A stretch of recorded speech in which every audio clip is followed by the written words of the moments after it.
इनके किए हुए कुकर्म हैं जो हमें भुगतने पड़ रहे हैं। अगर इन लोगों ने काम किया होता आम आदमी पार्टी की सरकार ने, तो आज ऐसी अवस्था नहीं बोलती। बहुत बहुत बहुत धन्यवाद करना चाहता हूँ दिल्ली की जनता की तरफ से। औषधि काम बहुत अच्छा कर रहा है।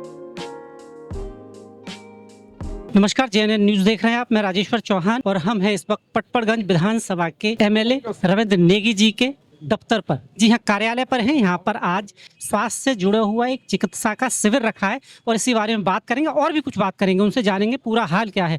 बहुत बहुत स्वागत है नेगी साहब आपका। क्या प्रोग्राम रखा गया है आज?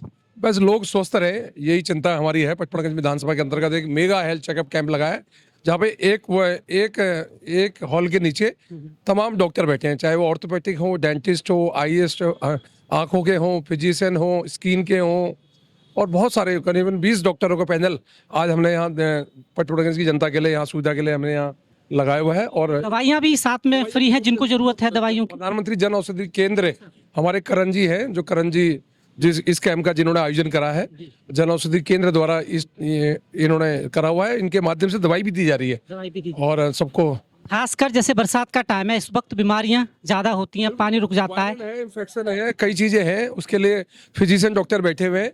मैं आपको दिखाता हूँ। आप देखिए, जनरल फिजिशियन, गायनी की फिजिशियन, प्राकृतिक चिकित्सा, lab, dietitian, dentist, eyes, orthopaedic, skin और मुफ्त दवाइयाँ एक साथ देख सकते हैं आप। आज ऐसा मेगा हेल्थ चेकअप कैंप में बहुत कम लगता है इस तरह का, क्योंकि अधिकतर लोग बीपी और शुगर तक चेक करते हैं, उसके अलावा चेक नहीं करते। पर यहाँ एक साथ सब चीजें हो रही है। और खासकर हम आपको अक्सर दफ्तर से ज्यादा रोडों पर देखते हैं। आपने इस राजनीति को बिल्कुल बदल दिया है, क्योंकि अभी तक जो देखा जाता था वो किसी प्रतिनिधि को उसके ऑफिस एसी में बैठे हुए देखा जाता था। आपको हम जब देखते हैं तो रोडों पे लोगों के बीच काम करते हुए देखता है। ये परिवर्तन कैसा? बिल्कुल, जनता ने हमें जिताया है और जनता के वोट से हम जीत कर आते हैं। और अगर हम जनता के साथ वफादारी ना करें तो मुझे लगता है कि अब अपने दायित्व के साथ कहीं ना कहीं हम गलत कर रहे हैं। तो इसलिए मेरी पूरी कोशिश रहती है, जिस प्रकार जहाँ भी कुछ समस्या होती है मैं तुरंत पहुँचता हूँ, चाहे पानी, सीवर, कुछ भी समस्या हो, मैं तुरंत पहुँचता हूँ और अपने हाथों से करने की कोशिश करता हूँ कि जल्द से जल्द काम हो।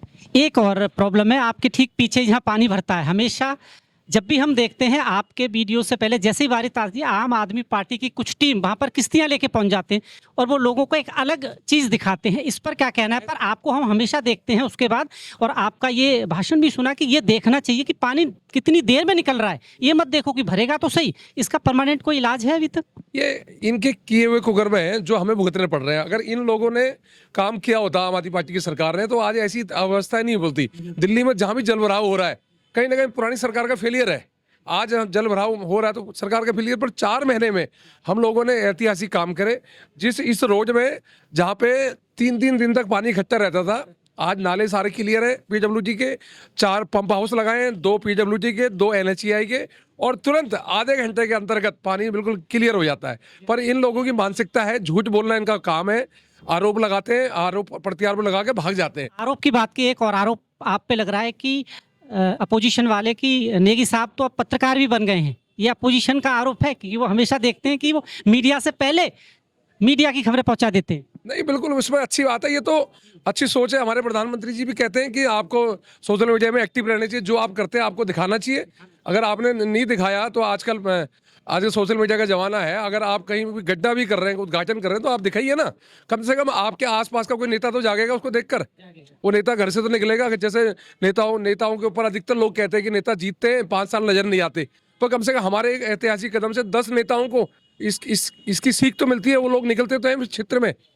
मिंटो रोड की बात करें, जो सालों से आम आदमी पार्टी इतने साल सरकार चला गई, उसको ठीक नहीं पाई। क्या ऐसा किया वहां पर इस सरकार ने, रेखा सरकार ने, कि वो पानी अब भर नहीं रहा है? वहां पर काम करने की इच्छा शक्ति होनी चाहिए, सारे काम होते हैं।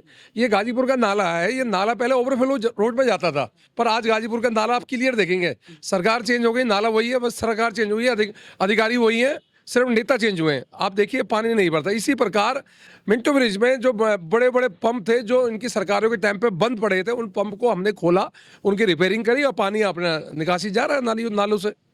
सीएम साहब का एक अभी फिलहाल एक बयान आया कि अब जो झुग्गियां हैं वो नहीं टूटेंगी। इस पर आप जनता को क्या कहना चाहेंगे? क्या आश्वासन है? क्योंकि लोग डरे हुए हैं, कुछ शशि गार्डन में झुग्गियां हैं, वहां भी कुछ ऐसी अफवाह फैल रही थी कि इनका भी नंबर आने वाला है। 700 करोड़ रुपए का फंड है झुग्गियों को दिया जा रहा है। अभी 35 सड़कें बनाने का उद्घाटन महात्मा गांधी कैंप सजी गार्डन में खुद करके आया हूँ। जो आदमी 35 रोडों का उद्घाटन करके आ रहा हो, 3 करोड़ का प्रोजेक्ट जो लगा रहा हो अपने ससी गार्डन में, क्या वो लोग झुग्गी, हम झुग्गी तोड़ेंगे? आज 12 सालों से झुग्गी वालों को बद हालत में रहने, उनके झुग्गियों में पानी नहीं पीने का, उनकी झुग्गियों में सड़कें नहीं, उनकी झुग्गियों में सीवर नहीं, उनकी झुग्गियों में नाली नहीं, बद हालत कर दी उन लोगों की। पर आज हम अगर उनके जीवन में सुधार ला रहे हैं तो ये मनगढ़ंत बातें कर रहे हैं कि ये झुग्गी तोड़ रहे हैं। अगर झुग्गी कहीं तोड़ी भी जा रही है, अगर बाई चांस कहीं रेलवे ट्रैक में है, तो पहले उसको मकान दिया जा रहा है, उसके बाद वो रेलवे ट्रैक खाली कराया जा रहा है। ऐसे नहीं कि किसी की झुग्गी ऐसी तोड़ दी जा रही है, उसका प्रबंध भी कर रहे हैं हम लोग। जहां झुग्गी वहां मकान। प्रधानमंत्री मोदी जी के नेतृत्व में आज करीबन 5000 से ज्यादा मकान दिल्ली के झुग्गी वालों को दे चुके हैं दिल्ली में। और एक और यमुना खादर में आपने एक मुहिम चलाई थी खाली कराने का, खाली भी हो गई है, वहाँ क्या है, क्या आ रहा है? वहाँ पर भी कोई पार्क की ऐसी योजना है जैसे और बने हैं?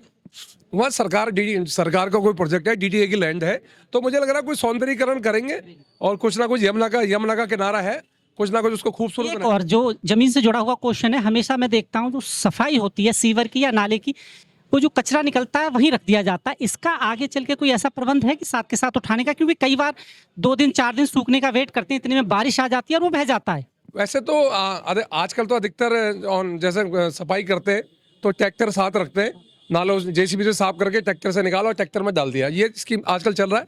पर कई जगहों में जहाँ ट्रैक्टर जाने की व्यवस्था नहीं होती, जेसीबी जाने की व्यवस्था नहीं होती, तो वहाँ सड़क में डाल दिया जाता है, फिर बाद में 2-4 दिन में उठा लेते हैं उसको। एक और मैं आपके चलते चलते क्वेश्चन की जो तार का जाल है पूरी गलियों में, इस पे सीएम साहब ने आपने खुद ये मुद्दा उठाया था विधानसभा में, हमने देखा था, तो इसका क्या योजना है आने वाले वक्त में कि तार से मुक्ति मिलेगी? बिल्कुल, इसकी बहुत बड़ी योजना हम लोग बना रहे हैं और धीरे धीरे हर योजनाओं में दिल्ली में जिसमें दिल्ली के लोगों को लाभ मिले उसमें काम चल रहा है। बहुत बहुत धन्यवाद। नेगी साहब थे, जैसा कि आपने हमने हर मुद्दे पर उनसे जानकारी ली है, औषधि से लेके दवाइयों से और क्षेत्र से जुड़ी हुई समस्याएं भी, और उन्होंने बाकायदा इसका उत्तर दिया। आरोप लग रहे थे, मैंने उन आरोपों को भी आपको सुनवा दिया कि क्या कहना है। हमारे साथ केंद्रीय मंत्री हैं और यहाँ से सांसद हैं, हम आपकी बात कराते हैं। सर बहुत बहुत स्वागत है। आज यहाँ ये जो कैंप लगा आपको कैसा लगा है? फड़फड़गंज के विधायक जो कि बहुत समय से समाज के लिए काम करते हैं, पहले पार्षद भी रहे, उनको बहुत बहुत बधाई, बहुत बहुत साधुवाद देता हूँ कि अपने क्षेत्र में विकास के कार्यों के साथ साथ अपने क्षेत्र की जनता की स्वास्थ्य की चिंता भी करते हुए आज उन्होंने यहाँ पर एक स्वास्थ्य जांच शिविर लगाया है। ये एक औपचारिकता भर नहीं है, यहाँ पर ऑर्थोपेडिक्स के लिए भी डॉक्टर्स हैं, गायनी के लिए भी डॉक्टर्स हैं, डाइटिशियंस भी हैं, नेचुरोपैथी के भी हैं, आंखों को देखने वाले डॉक्टर भी हैं, दांतों को देखने वाले डॉक्टर्स भी हैं और जनरल फिजिशियंस भी यहाँ बैठे हैं, और इसके साथ साथ रक्त की जांच की व्यवस्था भी की है। मैं समझता हूँ ये समाज की सच्ची सेवा है। अगर व्यक्ति स्वस्थ रहेगा तो समाज स्वस्थ रहेगा, समाज स्वस्थ रहेगा तो वो राष्ट्र निर्माण में भी भागीदार हो पाएगा। इस बात के लिए मैं भाई रवि नेगी जी को बहुत बहुत बधाई देता हूं। सर, प्रधानमंत्री जन औषधि के लिए काफी कार्य और यहाँ भी देखने को मिल रहा है कि प्रधानमंत्री जी का भी मिल रही है। प्रधानमंत्री जी का बहुत बहुत बहुत धन्यवाद करना चाहता हूँ दिल्ली की जनता की तरफ से, देश की जनता की तरफ से। दिल्ली में 350 से ज्यादा जन औषधि केंद्र हैं। जन औषधि केंद्र का मतलब समझिए, जन औषधि केंद्र का मतलब प्रधानमंत्री जी ने बुजुर्गों की, गरीब लोगों की चिंता की। जो एंटीबायोटिक 100 रुपए का मिलता है वो जन औषधि केंद्र में सेम एंटीबायोटिक वो केवल 8, 9, 10 रुपए का मिलता है। मतलब 90% से ज्यादा का कटौती है दवाइयों के खर्चे में।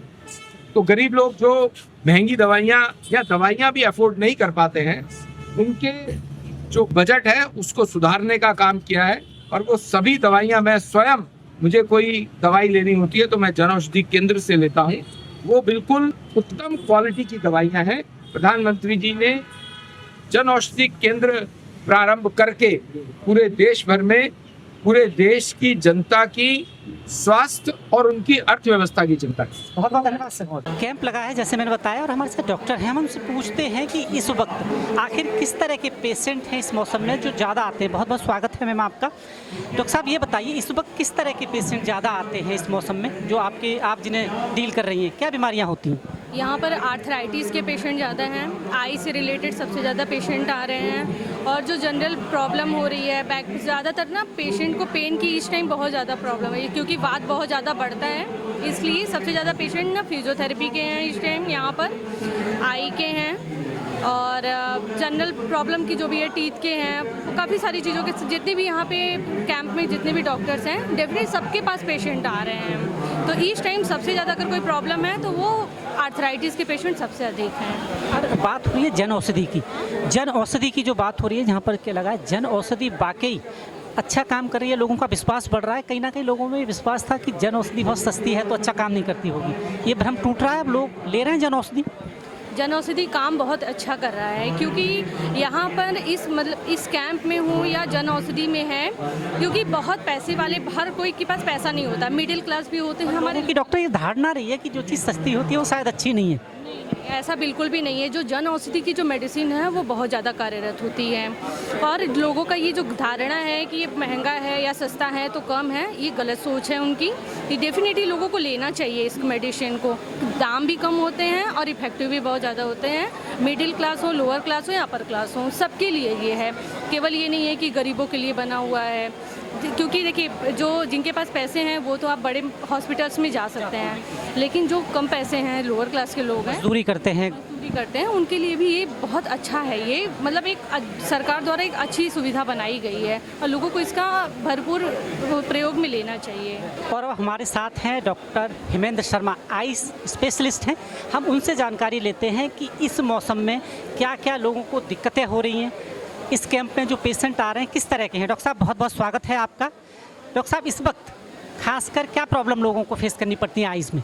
देखिए, मानसून के सीज़न में ज़्यादातर कंजंक्टिवाइटिस बहुत बुरी तरह से फैलता है, और इसका कारण ज़्यादातर कंटेमिनेशन है कि अगर एक को हुआ तो आप भीड़ वाले स्थान पर जाएंगे, तो कहीं भी अगर आप जा रहे हैं तो उन्होंने कोई जगह छुई, आपने वो छू दी और आँख से हाथ लगा लिया, तो फिर कंजंक्टिवाइटिस आपको भी हो जाएगा।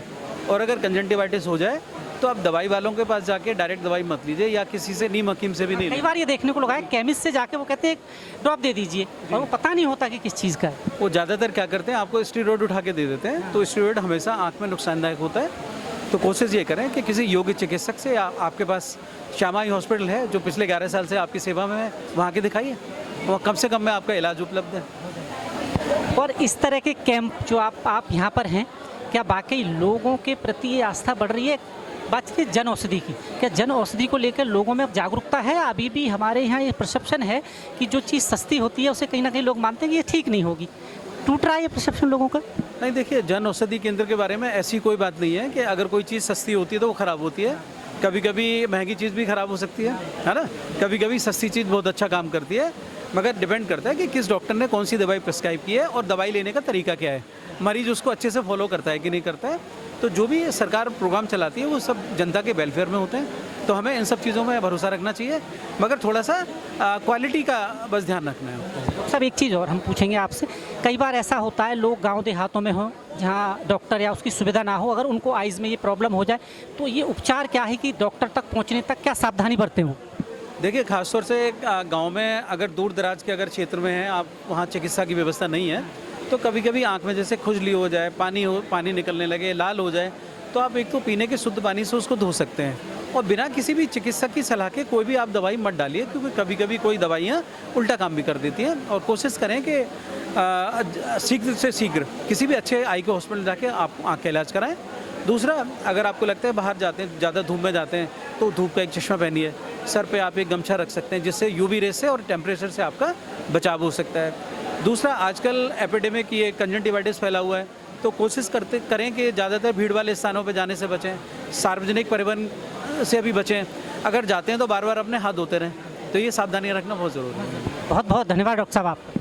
Thank you. जैसे कि मैंने आपको बताया कि यहाँ पर हेल्थ चेकअप से जुड़ी हुई समस्याएं लोगों के लिए लगाई गई हैं, यहाँ के जो एमएलए उनके थ्रू, और इसी में ये जन औषधि है, इसके बारे में हम जानकारी प्राप्त करते हैं, और ऑर्गेनाइजर हैं इस प्रोग्राम को पूरा ऑर्गेनाइज करने वाले, उनसे बात करते हैं कि क्या क्या सुविधाएं दी जा रही हैं। बहुत बहुत स्वागत है, क्या नाम है आपका? नमस्कार, मेरा नाम करण माखीजानी जी है, और सर हम लोगों ने ये एक कॉन्सेप्ट सोचा था इस तरीके से, और ये कॉन्सेप्ट हमने अपने विधायक साहब, इस क्षेत्र के जो विधायक हैं हमारे प्रिय रवि नेगी जी, उनके पास आके डिस्कस करा था कि हम लोग इस तरीके का कुछ प्रोग्राम करना चाहते हैं विधायक जी, तो कैसा रहेगा? तो उन्होंने बोला क्यों नहीं मेरा ही प्लेटफॉर्म यूज़ करें और जितना जनता तक पहुंच सकें, और इसके अंदर में सारी चीज़ें फ्री होनी चाहिए। और उन्होंने मेरे से ये भी बोला कि आप अगर दवाइयाँ फ्री करें तो बहुत अच्छा होगा। तो मैंने सारी दवाइयाँ जितनी भी हैं, आज जितने भी यहाँ पेशेंट हैं यहाँ पे किसी भी डॉक्टर से मिल रहे हैं, ऑर्थोपेडिशियन हो, फिजियोथेरेपिस्ट हो, चाहे डेंटल हो, चाहे स्किन स्पेशलिस्ट हो, सारे डॉक्टर से मिलके। एक चीज और जानना चाहता हूँ, जैसे जन औषधि की बात है, प्रधानमंत्री कहते हैं बाकी दवाइयों से क्या वाकई ये सस्ती पड़ती है लोगों के लिए? हाँ जी, ये आप मान के चलें कि आज की रेट में 50 से 90% तक की सस्ती पड़ती है। और अभी भी लोग थोड़ा घबराते हैं। देखिए, ये एक मेन पर्पस सब डॉक्टरों को यहाँ बुलाने का ये भी है कि डॉक्टर जितने भी हैं वो जन औषधि मेडिसिन को प्रिस्क्राइब कर रहे हैं आज के समय। और जो लोगों के मन में जो ये एक कहीं ना कहीं वहम होता है कि ये जो दवाइयाँ हैं ये बहुत सस्ती हैं, तो सस्ती हैं, लोगों की धारणा रहती है सस्ती चीज अच्छी नहीं होती है। हाँ, तो उनके मन में होता है कि ये असरदार नहीं होंगी। तो आज यहाँ डॉक्टर भी मौजूद हैं, आप डॉक्टरों से भी पूछ सकते हैं ये वाली बात, और जो खुद प्रिस्क्राइब कर रहे हैं। और आज जनता को ये पता चल रहा है कि ये जो दवाइयाँ हैं एक्चुअली में ये बहुत अच्छी दवाइयाँ हैं जो डॉक्टर प्रिस्क्राइब कर रहे हैं। आपके दिमाग में ये कैसे आया कि इस तरह का हेल्थ, क्योंकि मौसम तो चल ही रहा है, बीमारियां होती हैं लोगों से, और कई लोग ऐसे होते हैं अभी भी ऐसी हालत है जो दवाइयां नहीं खरीद सकते, 2 वक्त की रोटी के जून में इतनी बुरी हालत हो जाती है। तो कैसे दिमाग में आया कि इस तरह का कैंप लगाया जाए स्वास्थ्य से जुड़ा हुआ आपके? देखिए, सबसे पहले तो मैं ये बताना चाहता हूँ कि हमारे विधायक श्री रवि नेगी जी, मैं कोई ऐसा कि बहुत तारीफ कर रहा हूँ, लेकिन ऑन वेरी सीरियस नोट, सच में वो बहुत मेहनत करते हैं। दिन रात मैं उनको देखता हूँ, जब भी कई बार तो रास्ते में मिल जाते हैं, किसी चीज़ को ठीक करा रहे हो, इसमें कम मिलते हैं आजकल वो। मैं सीरियसली मैं वो देखता हूँ। तो जब ये चीज़ देखो, ये ना एक हमारे लिए भी प्रेरणाजनक है। हम लोग प्रेरित होते हैं, जब एक लीडर अच्छा होगा तो आसपास के क्षेत्र के लोग भी खुशहाल रहेंगे। जब आप इतना बड़ा योगदान उनकी तरफ से देखेंगे तो हमें भी लगता है कि हमें एक छोटा सा ऐसा योगदान देना चाहिए अपनी जिंदगी में। उनसे प्रेरित होते हुए मैंने ये एक छोटा सा प्रोग्राम कोशिश करी है। लगता है क्योंकि अभी तक जो धारणा रही है, किसी भी वीआईपी को कह लीजिए आप, चाहे वो एमएलए एमपी, इस तरह का, लोग डरते थे मिलने में, और डरते भी क्या थे, मिलने का वक्त नहीं मिलता था। पर ऐसा अब लगता है नेगी साहब की कोई भी आइए और तुरंत मिल लीजिए, और उसका समाधान भी कहीं ना कहीं तुरंत करते हुए नजर आते हैं, रोडों पर खासकर, क्योंकि रोडों पे ज्यादा रहते हैं, लोगों के समस्याओं से समाधान करते रहते हैं। कैसा लगता है, विकास बाकी अच्छा हो रहा है इस सरकार में? देखिए, मैं तो ये कहूँगा कि जो लोगों के झुर्रियाँ पड़ी हुई थी ना शक्ल पे, जो आप देख रहे थे, अब वो झुर्रियाँ हट गई हैं और खुशहाली आ गई है। मेरे को तो ये चीज़ लगती है। क्यों? क्योंकि अगर आप खुद सोचिए, मैं उनके पास एक आम आदमी बन के उनके पास गया हूँ और मैंने उनको ये वाली बात बताई, और उन्होंने एक साथ इतनी जल्दी इतना बड़ा कदम उठा लिया कि हाँ, आप सारी टीम, आपके डॉक्टर भी इस चीज के लिए तैयार हो गए थे एकदम, क्योंकि टीम बहुत बड़ी देख रहा हूँ मैं आपकी। ये जो आपने वाली बात बोली, उसमें कई डॉक्टर ने समय एक तो निकालना बहुत मुश्किल होता है डॉक्टरों सब कहीं ना कहीं बिजी रहते हैं इस वक्त। कुछ डॉक्टर ऐसे भी होते हैं जो कि ये बोलते हैं कि भाई हम फीस चार्ज करेंगे, लेकिन इनमें से कुछ ऐसे भी थे जो कॉज के लिए वो हमारे साथ जुड़े हैं। और इस सबको ऑर्गेनाइज करने के लिए मैं अलग अलग कॉलेजेस से हमारे साथ बच्चे कुछ जुड़े हैं, और बाकायदा वो गर्ल्स जो हैं वो अलग अलग कॉलेजेस से वॉलंटियर कर रही हैं, और दिन रात वो भी बहुत मेहनत कर रही हैं। आखिरी सवाल, आने वाले टाइम में स्वास्थ्य से अलग बहुत सारी समस्याएं इस देश में, उन पर भी ऐसा कुछ ऑर्गेनाइज करेंगे आप? क्योंकि शिक्षा से संबंधित और भी चीजें हैं बच्चों के लिए, क्या ऐसा होगा या स्वास्थ्य पर ही केंद्रित है?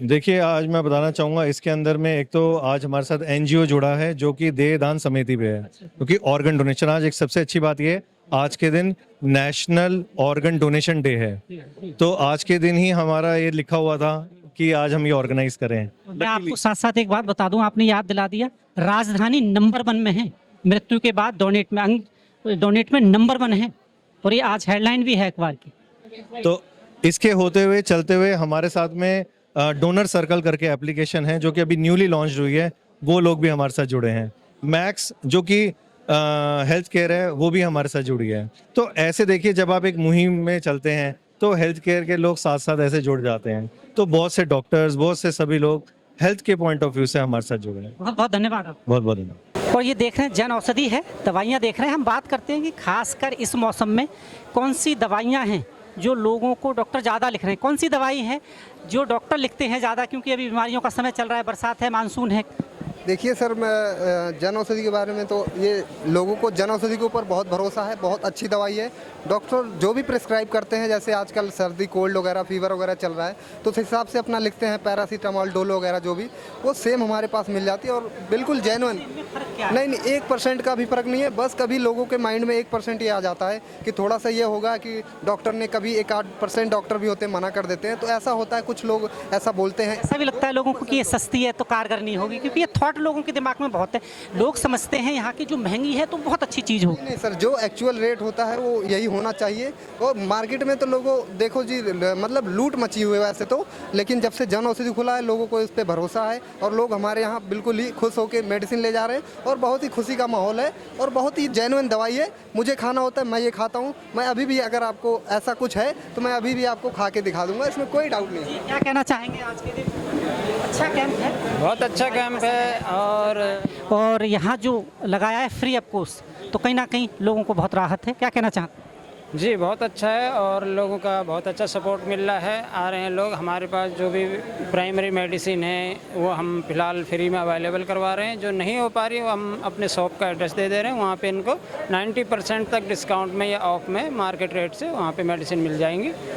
जिसका भरोसा बढ़ रहा है इस मेडिसिन के प्रति, जी जन औषधि की बात करें पहले के मुकाबले? हाँ, भरोसा बढ़ रहा है, धीरे धीरे बढ़ रहा है और कुछ हम लोगों को भी मेहनत करनी पड़ेगी, कुछ जागरूकता लानी पड़ेगी, जिससे लोगों के अंदर ये जो डॉक्टर ब्रांडेड दवाइयों का वो बनाते हैं ना एक हिसाब से पेशेंट के अंदर, तो उसका जेनरिक यानी हमारे यहाँ सॉल्ट होते हैं मेडिसिन के, सॉल्ट बेस में आते हैं, तो पेशेंट अक्सर नाम मिलाते हैं मेडिसिन के, भाई ये एगुमेंटिन क्यों नहीं लिखी इसमें, तो उनको समझाना पड़ता है कि इसके अंदर ये सॉल्ट होता है और ये सेम काम करता है, ब्रांड सेम होता है। तो बस इसी में थोड़ी सी दिक्कत है, बाकी बहुत सारे लोग जागरूक हो चुके हैं और सारे लोग जागरूक हो रहे हैं अब इस औषधि के प्रति। क्या कहना चाहते हैं? मैं देख रहा हूँ कि एक ही छत के नीचे इतनी सारी सुविधाएं दी जा रही हैं, इससे पहले ये कभी नहीं हुआ। एक्चुअली क्या, जी, इससे पहले क्या था कि यही ऑफिस सिसोदिया जी का हुआ करता था। सिसोदिया, हाँ जी, हाँ, पहले कभी ऐसी एक्टिविटीज़ हुई नहीं जो जनता को डायरेक्टली मतलब इफेक्टेड करे, है ना। इतना बेनिफिट लोगों को आज मिल रहा है, अगर ये पहले से हुआ होता तो शायद उनको भाग रहना पड़ता। आज भी वाकई ऐसी हालत है देश में कि लोग डॉक्टर दवाइयों पे पैसा नहीं खर्च कर पाते, क्योंकि हम ये नहीं कह सकते, अभी मजदूर लोग हैं बहुत सारे जो रोज़ कुआं खोदते हैं, रोज़ पानी पीते हैं, उनके लिए कहीं ना कहीं लाभदायक है। जी, उनके लिए बहुत लाभदायक है ये। जो आदमी अफोर्ड नहीं कर पाता है, लोगों के पास में इतना पैसा नहीं है, आज के टाइम में मेडिसिन जो ट्रीटमेंट है बहुत ज़्यादा ही मतलब कॉस्टली हो चुका है, जो हर किसी के लिए मतलब अफोर्डेबल नहीं है, लेकिन ये बहुत बढ़िया पहल है, बहुत बढ़िया पहल है। और हमारे साथ अब बीजेपी से जुड़ी रही हैं और निगम पार्षद हैं, हम उनसे बात कराते हैं। मैडम बहुत बहुत स्वागत है आपका। क्या चल रहा है आजकल? तो बड़ा मेला जैसा लगता है इस दफ्तर में, और कभी जनता के लिए अब ये इस तरह के कैंप लग रहे हैं, वरना ये कुछ और लोगों के मिलने बड़ी बड़ी मीटिंग इसी काम आता था। मैं तो एक बात कहना चाहूँगी, आपको पता है पहली सरकार क्या थी, जो हमारे कंस भाई थे केजरीवाल जी थे, वो क्या करते थे, एक बोतल के साथ एक फ्री, ठीक है, एक बोतल के साथ एक फ्री। लेकिन हमारे जो रविंदर सिंह नेगी जी है, हमारी सीएम है रेखा गुप्ता जी ने, उन्होंने ये जन औषधि केंद्र खोला गया है। तो आप देखिए 90%, मैं बीपी की और शुगर की दोनों की पेशेंट। आप खाती हैं जन औषधि? खाती, मैं यहीं से खाती हूँ, मैं जब से खुला है मैं तब से यहीं खाती हूँ। आप मेरा कहीं बार वीडियो भी देखेंगे, मैंने वीडियो में, हमारा केशव मार्ग में है, ईस्ट विनोद नगर, वेस्ट विनोद नगर केशव मार्ग में है, ईस्ट विनोद नगर में, गौतम मार्ग में है, पटपलगंज में है, मयूर विहार फेज 2 में, सब जगह खोला हुआ है। लेकिन जिस हिसाब से रविंदर सिंह नेगी जो हमारे विधायक है वो काम कर रहे हैं और लोगों का आशीर्वाद ले रहे हैं, क्योंकि सबके पास उतना पैसा होता नहीं है, आपको भी पता है, और पैसा होता भी नहीं है और लोगों को पता भी नहीं है। लोग कई क्या होते हैं, एक अफवाह जैसे फैला दे रहे हैं, नहीं सस्ती दवाई है, अच्छा नहीं होगा। मैं खाती हूँ, हाल मुझे शुगर की दवाई, सिस्टम टूट रहा है कहीं ना कहीं। हाँ, बिल्कुल जी, बिल्कुल। मैं कह रही हूँ कि आज इसके बाद देखिएगा आप, सारे लोग टूट पड़ेंगे, जन औषधि केंद्र जहाँ भी है वहाँ कहेंगे। लेकिन हम अपने विधायक जी का बहुत बहुत धन्यवाद करना चाहते हैं। धन्यवाद। आपका भी, आप लोग भी हमारे साथ जुड़े हैं और आपका भी बहुत बहुत धन्यवाद। एक और मैं कहना चाहती हूँ रविंदर सिंह नेगी को, रविंदर सिंह नेगी आज से नहीं, 20 के बाद जो हारा था, आज वो हारा और दूसरे दिन वो कार्यकर्ताओं के घर भी गया और इस प्रकार से लोगों के से मिलता रहा कि भाई काम हमारा अच्छा हो, इसलिए वो आज 30 इसीलिए शायद ये जीत हो पाई, क्योंकि पहले यस वो जीता है। और रही आप ये कह रहे जो नाव चलाते थे पहले, अब क्या है कोई दूसरी सरकार नाव चला रही है। रविंदर सिंह नेगी एकदम से पानी भरता है, जैसे ही उसने पानी भरा और वैसे वहाँ पहुँच गए 1 घंटे के अंदर, 1 घंटे के अंदर पानी चला गया। अब देखिए ना, पहले 5-5 दिन से 10-10 दिन तक पानी भरा रहता था जहाँ वो नाव चलाते थे। अब विपक्ष वाले नाव चलाने जाते हैं, वो उससे पहले पहुँच करके वहाँ का सफाई करते हैं। और दूसरी बात मैं आपको कहना चाहिए, मैं पार्षद रही हूँ 2007 से 2012 तक, मैं उस समय साफ हुआ था। अब रविंदर सिंह नेगी साफ करना, चाहे यहाँ है चाहे शांति मार्ग है, सारे अब वो साफ करवा रहा है नाली को। मैं देखिए अगले साल मैं तो महिलाओं के बीच में रहती हूँ, मैं आज भी 2 बजे महिलाओं का कार्यक्रम है। मैं महिलाओं को भी यही कहना चाहूँगी कि रविंदर सिंह नेगी को कम से कम 2-2.5 साल का वक्त दो। 2-2.5 साल के अंतर में ये बच्चा बहुत अच्छा काम करेगा और आप भी देखना, और आप भी हमारे साथ रहेंगे। 2.5 साल बाद आप फिर मेरे से मुलाकात करना और यही रहेगा जी। धन्यवाद मैडम आपसे। Thank you. हमारे साथ रविंद्र उनियाल जी हैं जो विधायक जी के साथ काम करते हैं। हम उनसे ही जानते हैं क्या क्या काम हो रहे हैं और क्या और होने वाले हैं, क्योंकि ये आप देख रहे हैं गरीबों के लिए एक अच्छी सुविधा है। कहीं ना कहीं पैसे वाले बड़े हॉस्पिटल जा सकते हैं, पर आज भी ये मानने को बिल्कुल 100% है कि लोग आज भी कुछ मजदूरी कर रहे हैं, उनके लिए दवाई खरीदना बड़ा मुश्किल काम है। बहुत बहुत स्वागत है रविंद्र जी, क्या कहेंगे? ये तो अच्छा कदम है कहीं ना कहीं उन गरीबों के लिए जो महंगी दवाई नहीं खरीद सकते। देखिए, प्रधानमंत्री नरेंद्र मोदी जी काफ़ी समय से इस चीज़ के लिए फोकस कर रहे हैं और इस पे ध्यान भी दे रहे हैं। कई जगह उन्होंने जन औषधि केंद्र खोले हैं, तो जन औषधि केंद्र के तहत आज ये कार्यक्रम यहाँ पर चल रहा है, जिसमें कई डॉक्टर बैठे हुए हैं, जिसमें जनरल फिजिशियन है, डेंटिस्ट हैं, आँखों के डॉक्टर है, डाइटिशियन है, नेचुरोपैथी के डॉक्टर हैं। और जहाँ तक हमारी क्षेत्र की जनता है उनको इस चीज़ की ज़रूरत भी है। समय समय पे इस तरीके के कैंप लगने चाहिए। हमारे माननीय विधायक श्री रविंदर सिंह नेगी जी जब वो निगम पार्षद थे तब भी ये कैंप लगाते थे, उससे पहले भी ये कैंप लगाते थे और आगे भी निरंतर वो इन कैंपों को लगाते रहेंगे। तो जो जन जागरण का अभियान है और जनता की भलाई के लिए जो जो काम हो सकते हैं वो हमारे माननीय विधायक श्री रविंदर नेगी जी कर रहे हैं। आपने बोला माननीय विधायक, एक समय था जो वाकई माननीय को बड़ा माननीय समझा जाता था, लगता था कि अरे इनसे कैसे मुलाकात हो, कैसे प्रसन्न किया जाए। कहीं ना कहीं नेगी साहब ने उस डोर को तोड़ दिया। उन्हें लगता है आम लोगों को कि ये तो हमारे बीच से ही है, कभी भी मिल सकते हैं, हमेशा रोड पे नज़र आ जाते हैं, लोग वहाँ अपनी समस्या बता देते हैं और हल भी कर देते हैं। पहले कभी देखा गया ये? देखिए, पहले जो माननीय थे वो वीआईपी थे, ठीक है, और वीआईपी कल्चर को इस तरीके से फॉलो करते थे कि लोग उनसे नहीं मिल पाते थे, उनके चेले चपाटे ही उन लोगों को निपटा देते थे बार बार ही, नेता से मिलने नहीं देते थे। लेकिन हमारे विधायक ने इन सब दीवारों को तोड़ा है और वो ये कहते हैं सबको कि आपको मेरे से मिलने के लिए मेरे कार्यकर्ता की सिफारिश की ज़रूरत नहीं है। बिना सिफारिश के, बिना किसी कार्यकर्ता के आप मुझसे डायरेक्ट मिल सकते हैं, मुझे कॉल कर सकते हैं। और उनका घर भी कॉलोनी के अंदर है, कई लोग तो सुबह सुबह उनके घर पहुंच जाते हैं। कई बार ऐसा होता है कि रात 12-12, 1-1 बजे भी दरवाज़ा खटखटा देते हैं। तो इस तरीके से ईज़िली अवेलेबल हमारे नेताजी हैं। और ये भी जो हमारे माननीय नरेंद्र मोदी जी हैं वो उन्होंने उनकी गाइडलाइन है, गाइडेंस है एक तरीके से कि इस तरीके से आपको जनता की सेवा करनी है और निरंतर ज़मीन पे पहले से ही एक्टिव रहे हैं, काम कर रहे हैं जनता के। कई बार देखा गया है हारने के बाद माननीय ध्यान नहीं देते। नेगी साहब हारे थे इलेक्शन से, अगर आपको याद हो, उसके बाद वो पूरे जोरों से लगे रहे लोगों के बीच में, जो उनकी एक इमेज थी वो और बड़ी। क्या यही कारण है कि जीत बहुत अच्छी हुई और इसी सीट से यहाँ के डिप्टी सीएम को जाना पड़ा? वजह है कहीं ना कहीं रविंद्र सिंह नेगी की पहले से ही जीत को मान चुके थे कि जीत रहे हैं। देखिए, इस सारा आपका जो प्रश्न है उसका आंसर मैं ये देखूंगा, हार के जीतने वाले को बाजीगर कहते हैं जी, तो वो बाजीगर हैं। और कुछ मान लीजिए रविंद्र साहब नेगी ने एक वो वीवीआईपी वाली डोर तोड़ दी है कहीं ना कहीं, क्योंकि पहले एसी दफ्तर से निकलने में माननीय को बड़ी संकोचता होती थी। जैसा आपने शब्द बोला, मैं नहीं बोलना चाहता, आसपास जो लोग रहते हैं वो निपटा देते थे, वहाँ तक पहुँच नहीं देते। हम इनको देखते हैं, ये बरसात हो कुछ भी हो, इवन ये तो हमारा भी आरोप है मीडिया का कि ये हमारा काम छीन लिया इन्होंने। हमको दिखाना चाहिए, वो पहले ही दिखा देते हैं, लोगों तक अपनी बात पहुँचा देते कि देखिए पानी भरा है, ये और इसका अपोजिशन कहीं ना कहीं मजाक भी उड़ाता है। देखिए, जो मैं माननीय शब्द बोल रहा हूँ ना, ये इसलिए नहीं बोल रहा हूँ कि वो माननीय है, ठीक है। और कई लोगों को ज़बरदस्ती माननीय बोलना पड़ता है, लेकिन ये माननीय दिल से निकल रहा है क्योंकि उनका काम ही ऐसा है। तो जो आप कह रहे हैं कि ठीक है, वो मीडिया का काम जो है चुरा लेते हैं, कभी कभी चुरा लेते हैं और इससे आपको नुकसान भी हो सकता है, लेकिन कुछ कुछ चीज़ों में चोरी अच्छी है। बहुत बहुत धन्यवाद आपका।